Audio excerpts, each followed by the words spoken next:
Si nous sommes seuls, est-ce parce qu'on a déjà passé une étape incroyablement rare que personne d'autre n'a réussi?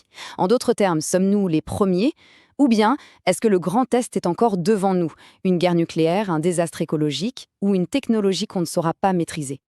Mais et si le silence n'était pas dû à une absence, mais à une intention? Il y a d'autres théories qui explorent l'idée que les civilisations existent, mais qu'elles choisissent de ne pas se montrer. Il y a par exemple l'hypothèse du zoo. L'idée, c'est qu'on serait une sorte de réserve galactique protégée. Des civilisations avancées nous regarderaient évoluer sans jamais interférer. C'est une idée sympa, mais elle a une faille énorme. Elle demande que toutes les civilisations soient d'accord pour toujours. Il suffirait d'un seul groupe dissident, une seule fois dans l'histoire, pour briser le silence.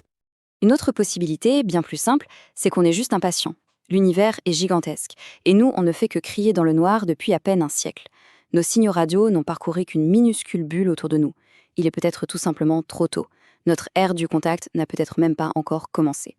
Et ça nous ramène à un défi fondamental, l'immensité de l'espace. Comme le fait remarquer cette analyse, même avec une technologie rapide, les temps de trajet entre les étoiles sont tellement longs qu'ils rendent tout le reste négligeable. Les distances sont si vastes que le silence pourrait simplement être l'écho de cet abîme qui nous sépare. Finalement, après avoir exploré toutes ces pistes, les probabilités, les filtres, les cachettes, on se retrouve plus ou moins au point de départ. Le paradoxe de Fermi reste entier. Le